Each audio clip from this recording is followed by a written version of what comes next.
Welcome to part 3 of our 27-day adventure in Sri Lanka.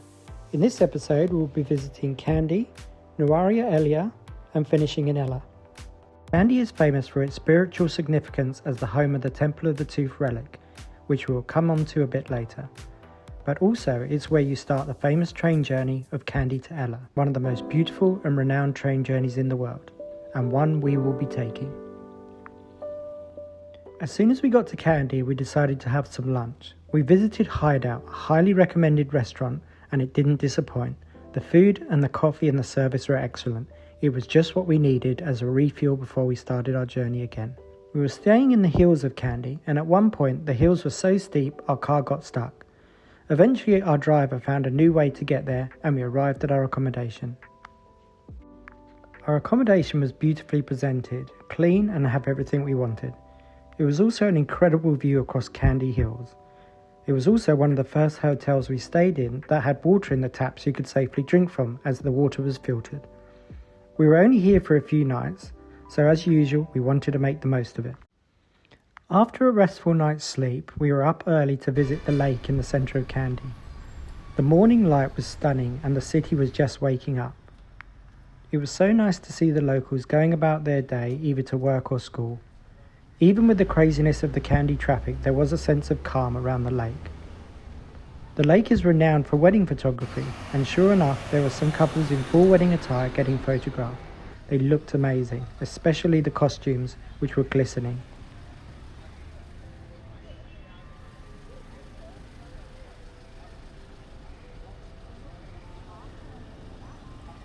We wanted to try a traditional local breakfast, so we headed to a food court that we'd heard about. There were tons of options from savoury to sweet. We loved egg hoppers and also tried some other local dishes. It was amazing to see the local chefs churning out perfect hoppers every time. The cheese hoppers were our favourite. The prices were in local, so really reasonable.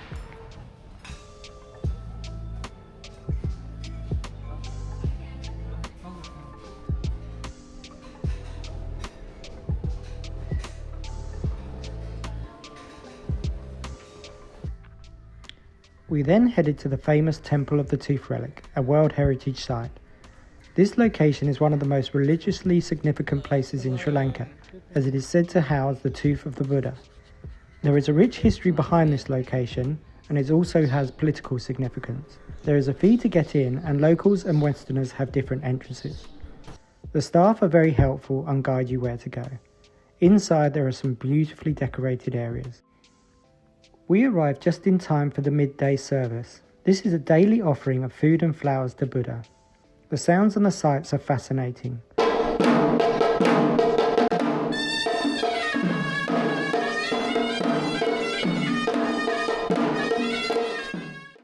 But as a warning, if you head upstairs, it can become very crowded and very hot, as this is a very popular and sacred sessions for the followers.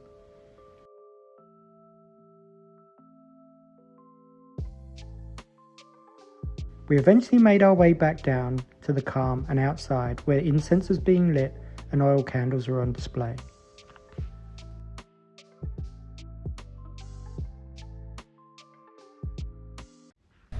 After lunch, we took a tuk-tuk to the local market. Getting around Kandy can be a bit of a challenge. It's very busy, so transport can take time, and walking can be hard as it's very hot. In true Sri Lankan style, in the market, everything you could possibly think of was on display, from fruit and veg to meats and fish.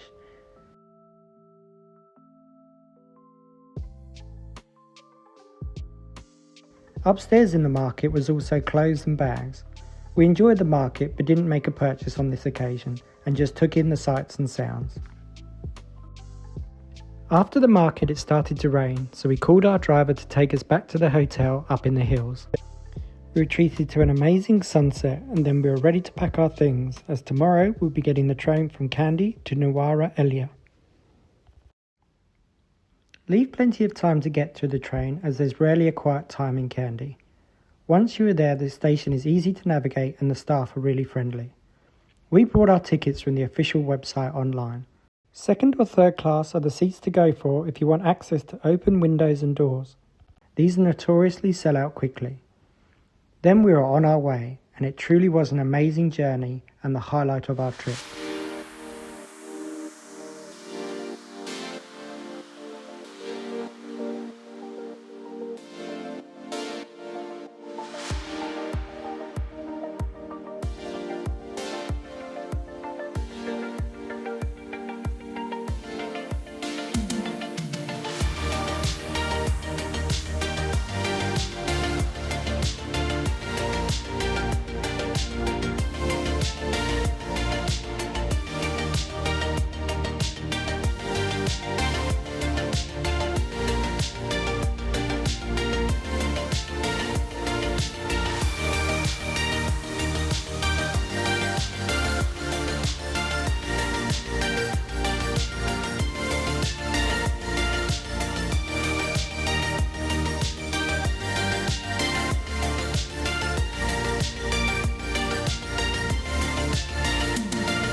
Arriving in Nuwara Eliya, it was easy to navigate the station.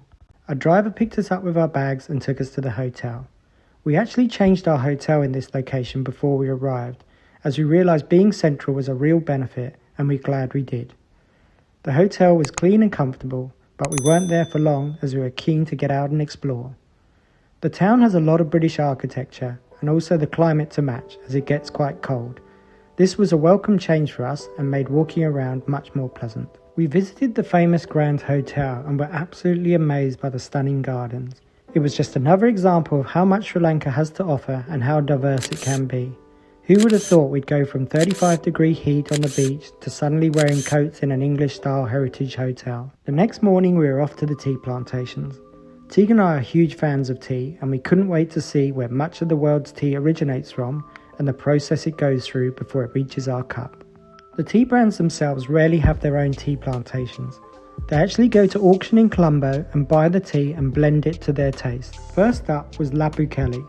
This is one of the largest tea plantations in Sri Lanka. It was an impressive location and very well run. Everyone was super friendly and very informative.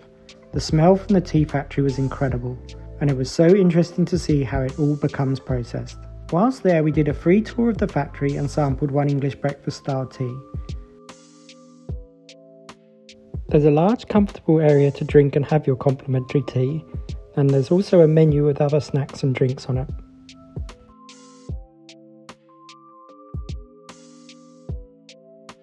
We decided to do a paid tea safari, which is where they take you right up into the tea plantation hills and you can pick the leaf the traditional way.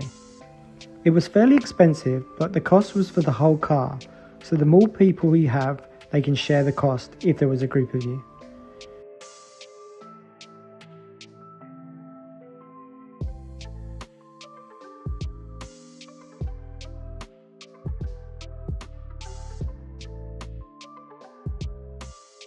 We really enjoyed the tour. It was so impressive to see how big the tea plantations are, and it just made you realise how hard the locals work to pick the tea by hand.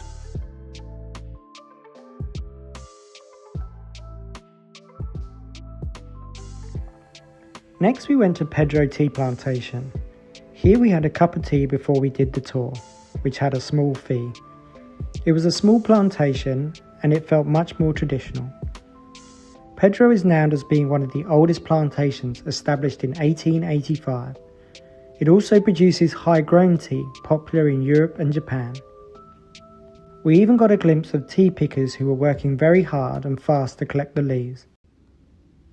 The next morning we woke to thick fog rolling into town. We had planned to do a small hike to a lookout and a temple and decided to go ahead anyway despite the conditions. We are glad we did, as it felt a bit mystical as the thick fog rolled in, and the breaks in the cloud made some incredible views. The large Buddha statue was under repair, and there were also some smaller statues on the site.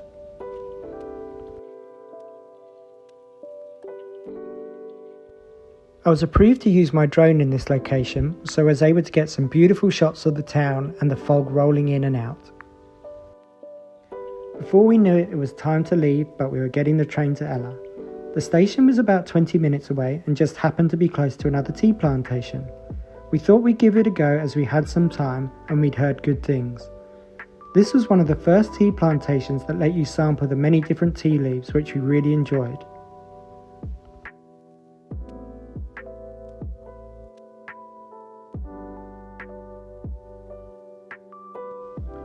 Just outside the train station was a small street of shops selling all sorts of things. This was great as we were able to grab some snacks for the train to Ella. The station was again really easy to navigate, and there were so many other people getting the train, and there were also helpful, friendly staff who were able to assist. Our driver was taking our bags for us in the car, which was a big help. There are places to store bags on the train, but there's not a ton of room for big cases. On this part of the journey, second and third class was sold out. This was a bit of a disappointment as we loved the previous experience. First class, the doors and windows don't traditionally open as it's meant to be air conditioned. This section of the rail journey was really nice, but we did find the other journey a bit more picturesque. Our tip with the train is to book as early as possible, as it really does sell out quickly. Arriving in Ella was similar to the other stations. It was easy to navigate and lots of friendly staff available to help. There was a small area where people meet their drivers and also lots of tuk-tuks that can take you into town. There's also some cafes and you might even see some locals playing cricket. Join us for part 4 as we explore Ella and visit the famous Nine Arts Bridge and Little Adams Peak. Thanks for watching and don't forget to like and subscribe.